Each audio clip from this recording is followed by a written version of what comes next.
दोस्तों इस लेसन में हम एक ऐसे सवाल का जवाब जानने की कोशिश करेंगे जिसके बारे में मुझसे सबसे ज्यादा पूछा जाता है। दोस्तों फोटोशॉप के बारे में एक चीज जो बहुत इंपॉर्टेंट है वो है लेयर्स। हम सब जानते हैं कि फोटोशॉप एक लेयर बेस्ड सॉफ्टवेयर है और इसके अंदर हम जब भी कोई डॉक्यूमेंट क्रिएट करते हैं और उसके ऊपर जो कुछ भी काम करते हैं वो हम लेयर्स की सूरत में करते हैं। तो दोस्तों अब मैं आप लोगों को ये गाइड करने जा रहा हूं कि फोटोशॉप में बेसिकली लेयर्स का कॉन्सेप्ट क्या है और हम उसको किस तरह से इस्तेमाल करते हैं। दोस्तों इससे पहले कि मैं आपको फोटोशॉप की तरफ लेके चलूं, मैं आपको एक छोटी सी मिसाल देना चाहूंगा। दोस्तों आप लोग जानते हैं कि जब कोई बिल्डिंग बनाई जाती है तो उसके डिफरेंट फ्लोर्स बनाए जाते हैं। सबसे पहले बेसमेंट या ग्राउंड फ्लोर, फिर उसके बाद फर्स्ट फ्लोर, फिर उसके बाद second floor, third floor, fourth floor और इस तरह से बहुत सारे फ्लोर्स आप किसी भी बिल्डिंग के बना सकते हैं। दोस्तों जब हम फोटोशॉप के अंदर लेयर्स के साथ किसी भी डॉक्यूमेंट को या फाइल को क्रिएट करते हैं तो बेसिकली हम बिल्कुल यही काम कर रहे होते हैं। हम स्टेप बाय स्टेप लेयर्स की सूरत में, फ्लोर्स की सूरत में किसी भी डॉक्यूमेंट को और किसी भी आर्टवर्क को क्रिएट करने की कोशिश करते हैं। इसका हमें फायदा ये होता है कि हमारे जो आर्टवर्क है वो हमारे पास डिफरेंट स्टेप्स में, डिफरेंट हमारे लेयर्स के अंदर हमारे पास मौजूद रहता है और उसको हम किसी भी वक्त आसानी के साथ एडिट कर सकते हैं। तो चलें चलते हैं फोटोशॉप की तरफ। दोस्तों जब हम फोटोशॉप के अंदर कोई भी डॉक्यूमेंट ओपन करते हैं तो हमारे सामने जो व्यू आता है वो कुछ इस किस्म का होता है और आपको पता है कि ये आपके सामने राइट कॉर्नर के ऊपर ये लेयर पैनल मौजूद है। दोस्तों विंडो के अंदर जाके भी आप लेयर पैनल को ओपन कर सकते हैं और इसकी शॉर्ट की मैं आपको बता चुका हूं जो कि है F7। अच्छा दोस्तों अब ये आपके सामने एक बैकग्राउंड लेयर मौजूद है जिसके ऊपर ये एक छोटा सा लॉक भी लगा हुआ है। सबसे पहले आप लोगों ने ये करना है कि लेयर्स स्टार्ट करने से पहले आपने इसको डबल क्लिक करके नाम देना है, यानी कि आप इसको लेयर 0 या बैकग्राउंड या कुछ भी नाम दे सकते हैं। इस वक्त मैं इसको ओके करता हूं और आप देखें कि इस फर्स्ट लेयर का लॉक ओपन हो चुका है और इसका नाम जो है वो लेयर 0 आ चुका है। ये जो लेयर है यहीं पे हमारे सामने ये जो पैनल है यहाँ पे हमारी तमाम की तमाम लेयर्स हमें नजर आती रहेंगी जैसे जैसे हम नई लेयर्स यहाँ पे ऐड करते जाएंगे। अच्छा मैं आपको यहाँ पे बताता चलूं कि ये जो लेयर है इसके अंदर दो तीन चीजें आप देख सकते हैं। ये यहाँ पे अगर आप डबल क्लिक करें तो यहाँ पे आपके पास मौजूद है जी लेयर का नाम लिखने की ऑप्शन। जिस तरह से मैंने आपको बताया है, अगर हम यहाँ पे फॉर एग्जांपल मैं इस पे लिख देता हूँ बीजी, बीजी का मतलब है बैकग्राउंड।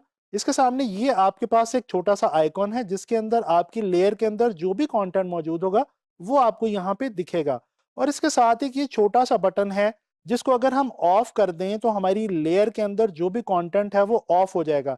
जैसे कि आप देख सकते हैं कि इस वक्त हमारी लेयर के अंदर व्हाइट कलर फिल हुआ हुआ है और अगर मैं इस बटन को ऑफ करता हूं, आई बटन को, तो मेरी वो जो लेयर के अंदर जो व्हाइट कलर है वो नजर नहीं आता और बिल्कुल हमारे पास ट्रांसपेरेंट सा एक व्यू आ जाता है। तो दोस्तों ये है हमारी लेयर का बेसिक स्ट्रक्चर कि उसके अंदर क्या दो तीन चार ऑप्शंस होती हैं। अच्छा इसके बाद अगर हम यहाँ पे थोड़ा सा नीचे आए, ये बॉटम देखें इसी मेन्यू का, तो यहाँ पे हमारे पास ये कुछ बटन्स मौजूद हैं। आए इनमें से एक दो बटन्स को स्टडी करते हैं। दोस्तों ये एक बटन है क्रिएट अ न्यू लेयर, यानी कि अगर आपने न्यू लेयर क्रिएट करनी है, जैसा कि जब हम काम करेंगे आर्टवर्क प्रोड्यूस करेंगे, कोई भी पोस्टर मैगजीन ऐड वगैरह वगैरह, तो हम यहाँ से लेयर्स ऐड करते जाएंगे और उनके अंदर हम डिफरेंट चीज़ें जैसे कि पिक्चर्स, इलस्ट्रेशंस, टेक्स्ट या जो भी हम चीज़ें ऐड करना चाहेंगे वो हम उन लेयर्स के अंदर ऐड करते जाएंगे। तो यहाँ से आप बेसिकली न्यू लेयर्स बना सकते हैं। जितनी बार आप यहाँ से क्लिक करते चले जाएंगे नई लेयर बनती चली जाएगी, जैसा कि आप ये देख रहे हैं, और उसको नया नंबर भी मिलता चला जाएगा। अगर मैं अब यहाँ पे कंट्रोल और जी करना शुरू कर दूं, यानी कि अनडू करना शुरू कर दूं, तो ये जो लेयर्स है मेरी ये वापस जाना शुरू हो जाएंगी। अच्छा इसी तरह से ये आपके पास एक और बटन है बिल्कुल राइट पे जो है डिलीट लेयर का।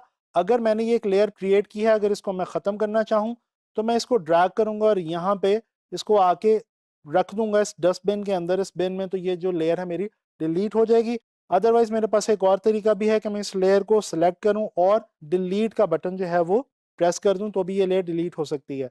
अच्छा ये दो लेयर्स हैं आपके सामने और आप देख सकते हैं कि ये जो लेयर मैंने सेलेक्ट की हुई है उसमें इससे कुछ मौजूद नहीं है, लेकिन ये जो लेयर जब सेलेक्ट हो जाती है तो उसको थोड़ा सा, उसका जो कलर है वो थोड़ा सा चेंज हो जाता है, जरा लाइट ग्रे की तरफ इसका कलर जा चुका है। अच्छा, इसी तरह से मैं एक और बटन आपको यहाँ पे बताना चाहूंगा, इंपॉर्टेंट ऑप्शन। ये फॉर एग्जांपल मैंने 7 लेयर्स बनाई, बीजी वाली लेयर के अलावा टोटल ये मेरी इस वक्त 8 लेयर्स यहाँ पे मौजूद हैं। अगर मैं इन 7 लेयर्स को एक ग्रुप की सूरत में देना चाहूँ, ग्रुप की सूरत में बनाना चाहूँ, तो मैं क्या करूंगा, मैं शिफ्ट के साथ इन सबको सेलेक्ट करके कंट्रोल जी की ऑप्शन हम प्रेस कर देंगे। जैसे कंट्रोल जी का बटन प्रेस करेंगे तो ये देखें, ये तमाम जो लेयर्स हैं ये एक ग्रुप की सूरत में एक ग्रुप बन चुकी हैं और अब हम इस पूरे ग्रुप को ऑन या ऑफ कर सकते हैं। इसी तरह से दोस्तों हमारे पास यहाँ पे ये ग्रुप का बटन है, ये आपने ग्रुप बनाया और इसके बाद अगर आपके पास ये लेयर्स मौजूद हैं, इनको आपने उठा के ड्रैग किया इस ग्रुप में, तो ये देखें वो उस ग्रुप के अंदर चली गई। तो ये तो मैंने आपको बताया कि बेसिकली लेयर को जो है हम फोटोशॉप के अंदर किस तरह से ट्रीट करते हैं। चलें, एक मैंने आपके लिए एक फाइल बना के रखी हुई है, ये छोटी सी, ये एक बच्चों का इमेज है आपके सामने, आप देख सकते हैं। और इसके साथ कुछ ये 4-5 लेयर्स हैं, जिसमें ये एक बैकग्राउंड लेयर है जिसपे कि वाइट कलर है। अगर मैं इसको स्विच ऑफ करूं तो ये आप देख सकते हैं वाइट कलर मैंने बैकग्राउंड पे किया हुआ है। इसके अलावा ये एक लेयर है हमारी जिसके अंदर ये हमारी कोटेशन अवेलेबल है, ये, और ये एक बच्चों का इमेज है और ये कुछ 2 शेप्स मैंने रखी हुई हैं। अच्छा दोस्तों, यहाँ पे मैं आपको जो चीज समझाना चाह रहा हूँ वो सिर्फ ये है कि ये जो लेयर्स का ऑर्डर है ये बहुत इंपॉर्टेंट है। मतलब जो लेयर सबसे ऊपर आपने यहाँ पे लेयर पैनल में रखी होगी, वही लेयर आपको सबसे ऊपर यहाँ पे आपके कैनवस के ऊपर भी दिखाई देगी। मिसाल के तौर पे अगर ये कोटेशन को मैं यहाँ पे ड्रैग करके देखूं तो ये देखें, ये जो कोटेशन है ये क्योंकि मैंने इसकी लेयर सबसे ऊपर रखी हुई है तो ये मुझे सबसे ऊपर दिखाई दे रही है। इसी तरह से ये जो मेरा चिल्ड्रन वाला इमेज है, अगर इसको मैं सबसे नीचे ले जाता हूं तो ये देखें, ये मेरे जो शेप्स हैं और ये जो मेरे कोटेशन है, ये तमाम की तमाम चीजें इस इमेज के ऊपर आ गई। अगर मैं शेप्स को इसके नीचे करना चाह रहा हूं, जैसे कि बैकग्राउंड में दिखाना चाह रहा हूं इस पॉलीगॉन को और इस सर्कल को, तो ये मैं इस चिल्ड्रन वाले इमेज के नीचे इस वाली लेयर को, इन दोनों लेयर्स को, शेप्स वाली लेयर्स को रखूंगा। तो इस तरह से आपने ये देखा है कि हम लेयर्स को जिस ऑर्डर के अंदर यहाँ पे लेयर पैनल में प्लेस करते हैं ऊपर नीचे, उसी तरह से वो हमें यहाँ पे कैनवस में नजर आती हैं। जो लेयर्स ऊपर होंगी वो ऊपर दिखाई देंगी, जो लेयर्स नीचे चली जाएंगी वो नीचे दिखाई देंगी। जी, तो दोस्तों आप लोगों ने इस लेसन के अंदर लर्न किया कि आप लेयर्स को किस तरह से फोटोशॉप में यूज करते हैं और बेसिकली ये भी जाना कि फोटोशॉप के अंदर लेयर्स को यूज करने का मकसद क्या है। तो उम्मीद करता हूं कि आप लोगों को समझ आ गई होगी कि लेयर पैनल और लेयर्स को फोटोशॉप में किस तरह से यूज किया जाता है। इस चीज का हम आने वाले तमाम फोटोशॉप के लेक्चर्स के अंदर बहुत ज्यादा इस्तेमाल करने वाले हैं। और जैसा कि मैं पहले आपको बता चुका हूं कि लेयर्स की सूरत में ही हम अपना आर्ट वर्क फोटोशॉप में प्रोड्यूस करते हैं। तो इस चीज को अच्छी तरह से समझ लीजिए और प्रैक्टिस कीजिए। इंशाल्लाह ताला नेक्स्ट लेसन्स में हम फोटोशॉप के बारे में मजीद चीजें एक्सप्लोर करेंगे।